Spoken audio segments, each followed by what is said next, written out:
십자가의 길 두 번째, 광야로 향한 길이라는 말씀의 제목으로 주의 말씀 함께 나눠보고자 합니다. 예수님 시대보다 200년 전에 있었던 한 유대인의 지혜자가 이렇게 얘기했습니다. 젊은이들이여, 주님을 섬기려거든 시험을 당할 준비를 해라. 주님을 섬기려거든 우리는 시험을 당할 준비를 해야 한다라는 것입니다. 이 말이 나온 후에 200년이 지나고 예수님께서 이 땅에 오실 때 실제로 예수님의 삶 가운데 그것을 이렇게 드러내셨습니다. 12절 말씀입니다. 함께 읽어보겠습니다. 성령이 곧 예수를 광야로 몰아내신지라. 예수님은 이 광야의 길을 통해서 우리가 주님을 잘 섬기는 것에 시험을 당할 준비를 해야 하는 것을 몸소 보여주셨습니다. 예수님은 요단강에서 세례를 받으셨죠. 그렇게 예수님께서 세례를 받은 것에는 두 가지 영적 의미가 있다. 지난주에 말씀드렸습니다. 첫 번째는 세례를 통해 우리는 변화된 자가 되었지만 세상은 전혀 그렇지 않더라는 것입니다. 그렇게 세례를 받고 성령의 충만함으로 세상에 나아갔더니 세상은 여전히 차갑고 냉정하지요. 그것을 인식하는 깨어있는 그리스도인이 되는 것이 바로 시험을 이겨내는 자들이라 말씀드렸습니다. 또한 두 번째로 수많은 경우의 수, 또 수많은 옵션들을 가진 세상이 열린 세상처럼 느껴지지만 여러분, 광야에 나가면 모든 것이 여러분이 가는 길이 될 것입니다. 그 길 가운데 좋은 길이 있을 거죠. 그런데 하나님은 그 길 가운데 때로는 오르락내리락 꼬불꼬불하고 험한 길을 가도록 이야기하실 때가 있다는 것입니다. 그렇게 하나님이 정해주신 그 단 하나의 길이지만 그 길을 성령과 함께 그 길을 가고 그 길을 뚫고 지나갈 때 우리 믿음의 사람들은 그것이 바로 열린 길이 될 것이다 라고 지난주에 말씀드렸습니다. 그것의 출발이 세례였다라는 것이죠. 그리고 예수님은 곧바로 이 두 세례의 영적 의미를 품고 오늘 본문의 말씀대로 광야로 나가셨습니다. 세례를 받고 성령으로 뜨거운 자가 되어 세상에 나아갔더니 세상은 전혀 우리를 알아주지 않죠. 그들은 여전히 똑같이 하나님이 없다 이야기하고요, 우리들이 믿는 신앙과 우리들의 그 믿음을 비웃고 조롱할 때가 있습니다. 그렇게 예수님께서도 성령의 이끌림을 받아 광야에 나간 즉시 사단의 시험을 받았다 증거합니다. 바로 그것이 우리들이 겪는 모습과 같습니다.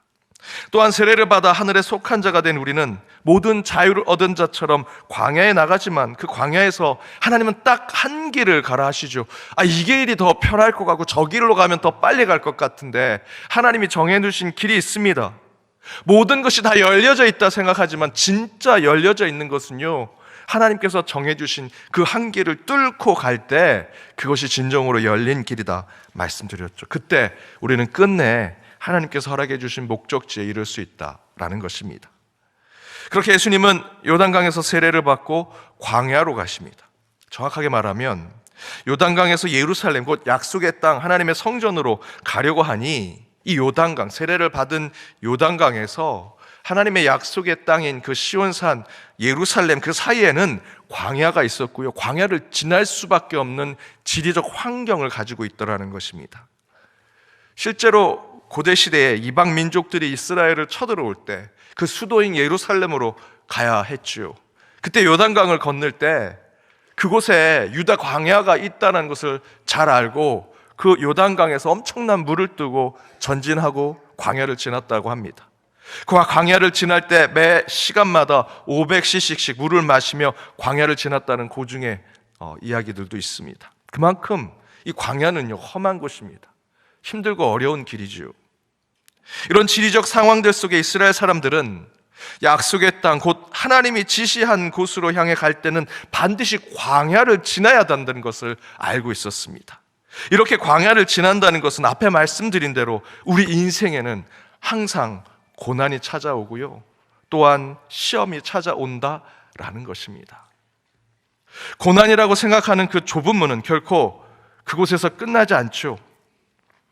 고난이라고 생각하는 그 좁은 문은 결코 그곳에서 끝나지 않죠. 광야는 요단강에서 예루살렘 그 사이에 있는 신앙의 훈련과 연단의 과정 속에 있다라고 할 수 있습니다. 그래서 저와 여러분도 인생의 척박하고 괴롭고 힘든 광야를 경험하게 되겠지만 성령께서 저와 여러분을 그곳에 이끄신, 오늘 본문의 12절에 보면 예수님이 광야로 가신 것, 시험을 받고 고통을 겪으러 가신 것은요, 성령의 이끌림을 받으러 가신 것이라 이야기하지요. 그것이라면 우리는 그것을 믿음으로 해석하고 그 관점으로 바라보아 그 길을 걸어가게 될 때 끝내 하나님께서 주신 영광의 날을 맞이하게 될 것이다, 하나님은 약속해 주십니다. 그렇다면 믿음이 더욱 깊어지고 신앙의 뜨거움이 충만하게 될 때 저와 여러분에게 찾아오는 이 광야의 순간을 어떤 마음으로 걸어가야 하는가? 예수님은 성령의 이끌림을 받아서 그 시험의 자리, 유혹의 자리, 고난의 자리에 그 길을 어떻게 걸으셨을까? 저는 이 말씀을 묵상하면서 예전에 제가 경험했던 것들을 떠올렸습니다. 제가 그날 저녁에, 그날 하루 종일 많은 일들이 있어서 이 스마트폰을 많이 사용할 일들이 생각이 나가지고 충전을 충분히 해놨습니다. 그리고 이제 그 일을 하러 나갈 때 충전기를 빼고 스마트폰을 들고 가려고 했는데 충전기가 뭐가 잘못됐는지 충전이 5%밖에 되지 않은 겁니다. 거의 다 방전이 된 것이죠. 충전이 다 된 줄 알고 나왔는데 충전이 안 돼서 정말 막막했습니다. 마치 덩그러니 저 혼자 있는 광야에 있는 것 같은 그런 느낌이 들었습니다. 세례받고 성령 충만해서 세상에 나왔는데 도리어 외롭고 쓸쓸하고 고독한 그런 마음의 상태로 광야에 서 있는 것처럼 느껴지더라는 것입니다.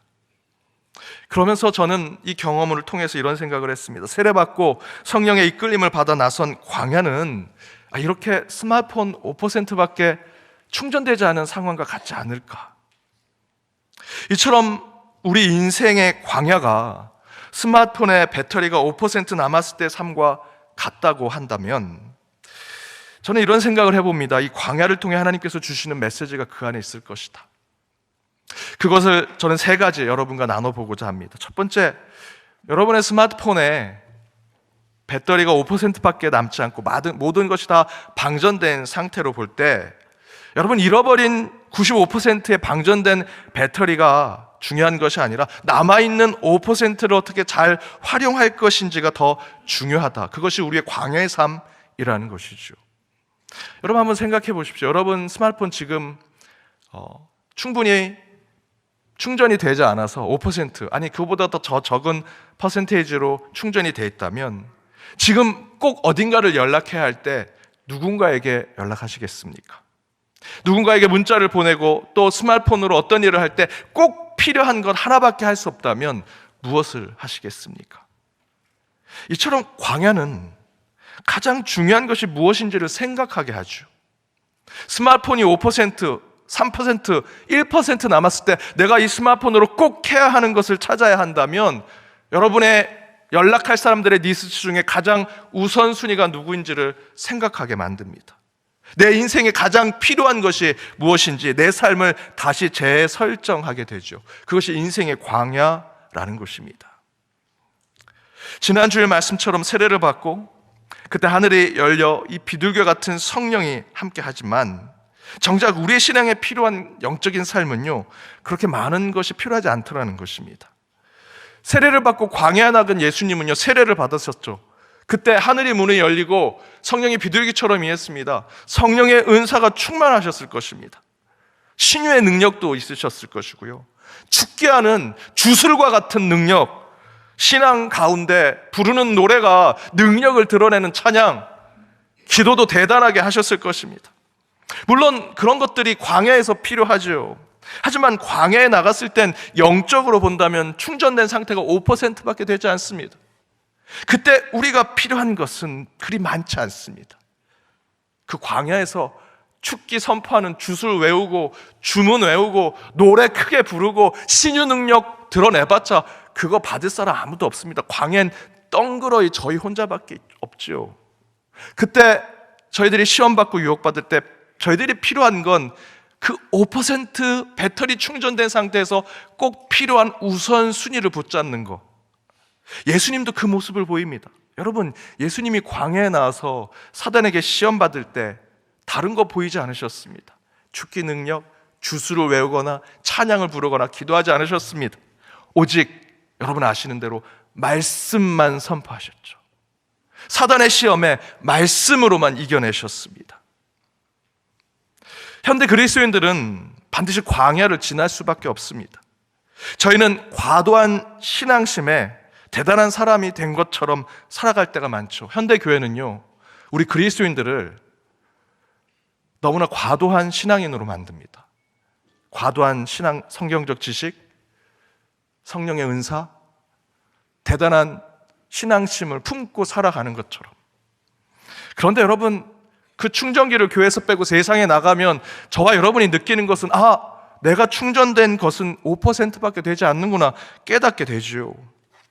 그때 저와 여러분에게 필요한 것이 무엇인지 우선순위를 정하게 됩니다. 세상에 나가서는요, 교회 안에서 여러분이 보였던 은사와 능력 그리 중요하게 보지 않습니다. 예수님이 광야에 나가서 사단을 이긴 것은 하나님의 말씀이었습니다. 실제로 저희는 5%만 충전된 상태임을 깨닫고 그 남아있는 5%의 충전의 상태에서 이것을 어디에 사용해야 될지, 그때 우리에게 꼭 필요한 것이 무엇인지 그것을 분별하는 것, 우선순위를 정하는 것, 그것이 진정한 광야의 삶에 우리 그리스도인들이 보여줘야 할 모습이라는 것입니다. 그것을 바울은 에베소서 5장 16절과 17절에 이렇게 얘기했습니다. 우리 함께 읽어보겠습니다. 세월을 아끼라, 때가 악하니라. 그러므로 어리석은 자가 되지 말고 오직 주의 뜻이 무엇인지 이해하라. 이 말씀을 이해하기 위해서는 우리 인생에 5%밖에 되지 않은 충전된 상태, 광야에 덜그러니 놓여져 있는 상태를 여러분 상상해 보십시오. 여러분, 세월을 아끼라 얘기합니다. 때가 악하다. 그 가운데 저와 여러분이 필요한 것은 그 수많은 여러분이 알고 있는 성경적 지식이 아닙니다. 신앙심의 대단한 은사가 아닙니다. 그 가운데 필요한 것이 무엇인지, 내가 집중해야 될 것, 내 신앙의 우선순위가 무엇인지를 분별하는 하나님의 뜻이 중요하다라는 것이죠.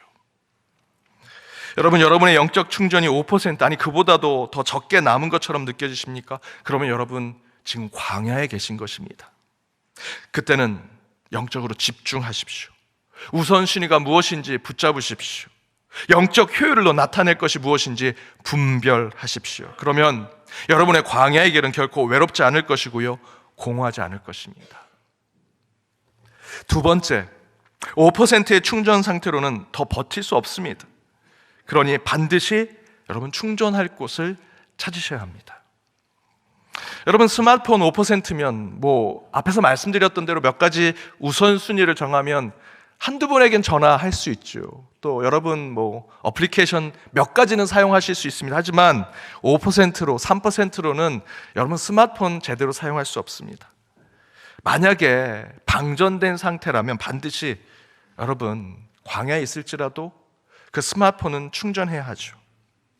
저와 여러분의 영적인 상태도 이와 같습니다. 광야로 나오니 이 영적인 상태가 5%밖에 되지 않는 영적인 방전된 상태로 있다.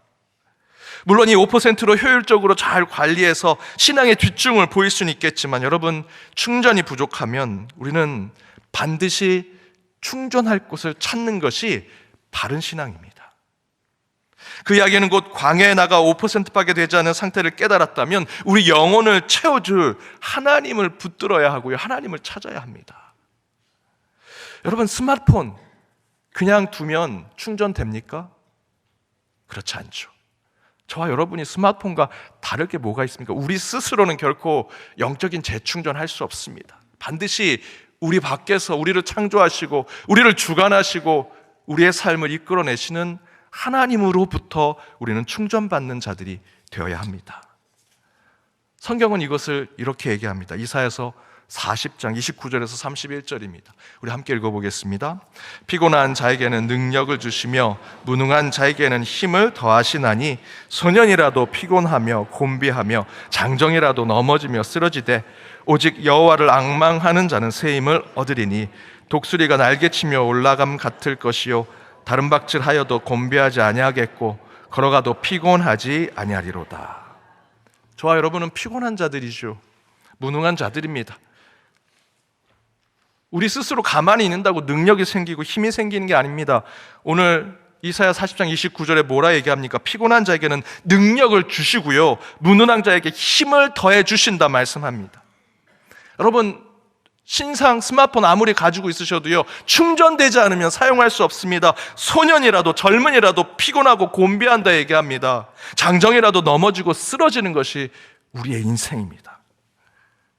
그때 이사야 선지자는 이렇게 얘기합니다. 여호와를 앙망하는 자만이 새 힘을 얻을 것이다. 하나님을 붙드셔야 저와 여러분은 재충전할 수 있습니다. 또한 예수님은 그런 영적 재충전을 위해 도리어 광야로 나가셨다 증거합니다. 누가복음 5장 16절입니다. 함께 읽어보겠습니다. 예수는 물러가서 한적한 곳에서 기도하시니라. 전에 한번 제가 기도에 대한 말씀을 전할 때 이 구절을 인용했고요, 여기서의 한적한 곳은 한국말로는 한적한 곳이지만 원어의 성경에서는 광야라고 표현되어 있습니다. 예수님께서 물러가서 광야로 가셔서 기도하셨습니다. 왜 그렇게 하셨을까요? 우리의 영적 충전은 우리가 시험받는 그 땅, 그 광야에서 이루어지기 때문입니다. 여러분, 광야는 누가 내 인생의 부족함을 채워줄 것인지를 깨닫게 하는 장소입니다. 교회 안에서 여러분 부족함 못 찾습니다. 세상에서 여러분 내가 지금 곤비하고 무능한 거 못 찾습니다. 여러분이 광야의 길을 걸을 때 내가 이것이 부족하구나, 이것이 나약했구나, 이것을 체험받지 못했다라는 것을 깨닫게 되지요. 그래서 예수님께서 그 한적한 곳 광야에 가셔서 기도하신 이유가 그것입니다. 또한 광야는요, 시험받고 고난받고 고독을 경험하는 곳이지만 아이러니하게도 우리는 그곳에서 영적 재충전을 얻게 될 것이고요, 다시 시작할 힘을 얻을 것이고, 그 새 힘으로 다시 하나님께서 허락하신 그 목적지를 향해 갈 수 있는 능력을 얻게 될 것입니다.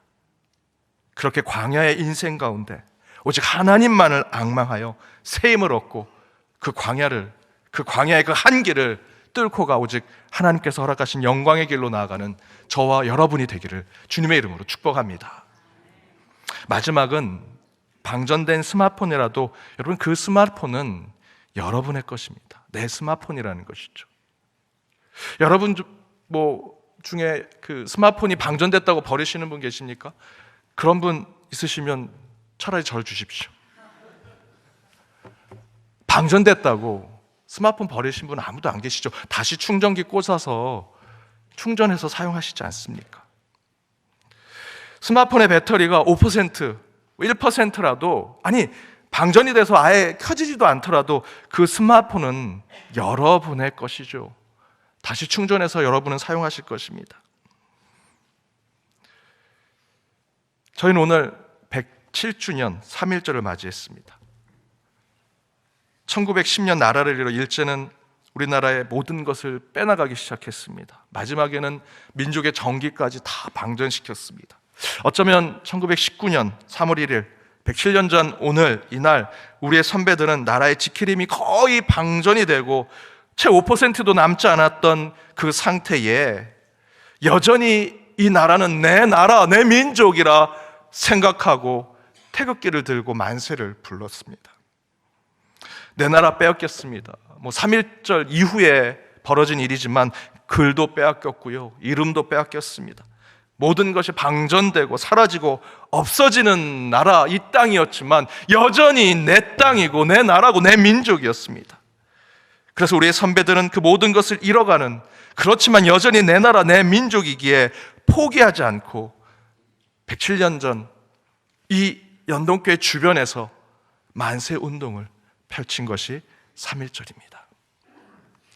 내 민족, 내 나라는 광야와 같이 아무것도 가질 수 없고 허허벌판에 놓여진 것 같지만 그럼에도 불구하고 그곳에 여전히 내 씨를 심겠다, 목 놓아 이 나라를 위한 노래를 부르겠다 했던 한 시인이 있었습니다. 이육사님입니다. 그가 광야에 놓여진 내 나라, 내 민족을 생각하며 광야라는 시를 썼습니다. 시는 이렇습니다. 까마득한 날에 하늘이 처음 열리고 어대 닭 우는 소리 들렸으라. 모든 산맥들이 바다를 연모해 휘달릴 때도 차마 이곳을 범하던 못하였으리라. 끝없는 광음을 부지런한 계절이 피어선지고 큰 강물이 비로소 길을 열었다. 지금 눈 내리고 매화 향기 홀로 아득하니 내 여기 가난한 노래의 씨를 뿌려라. 다시 청고 뒤에 백마 타고 오는 초인이 있어 이 광야에서 목 놓아 부르게 하리라. 여러분, 모든 것이 방전된 것처럼 덩그러이 떠밀려 나온 광야와 같은 곳, 우리의 인생도 그렇지만 우리나라도 120년 전 나라 잃고 광야로 던져졌죠. 그때 성령은 남아있는 모든 힘을 다 쏟아넣어 버티게 해주셨고요, 끝내 하나님께서 그 나라를 되찾아 주셨습니다. 그리고 이 이육사님이 광야라는 시처럼 지금 그곳엔 아무것도 없어 허벌판이지만 우리는 그때 다 방전된 나라 이 결례지만 이것이 내 민족이고 내 땅이기에 여전히 가난한 자로 그곳에 씨앗을 심었고요, 이 나라를 사랑하는 마음으로 끊임없는 소망의 노래를 불렀더니 100년이 지난 이곳에 그 이육사의 노래가 그대로 성취되었죠. 저와 여러분의 신앙도 그 삶도 여전히 광야일지라도 여러분, 심령이 가난한 자는 그곳에 씨를 심어야 하고요, 여전히 주 하나님, 당신은 나의 주인이시고 나의 주관자이십니다, 목 놓아 노래를 부를 때 저와 여러분이 광야에 있을지라도, 우리의 모든 삶이 다 방전됐을지라도 하나님께서 끝내 우리를 약속의 땅으로 인도해 주시리라 믿습니다. 지쳐 쓰러져 포기해서 내게 남은 것은 단 1%도 없는 것 같을지라도 하나님께서 광야에 덩그러이 쓰러져 있는 우리를 보고 이렇게 말씀하십니다. 너는 내 아들이다. 너는 내 딸이다. 다시 하나님께 그 새 힘을 얻어 더욱더 주가 주시는 그 새 힘으로 주께서 원하시는 그 약속의 땅으로 나아가는 저와 여러분이 되기를 주님의 이름으로 축복합니다.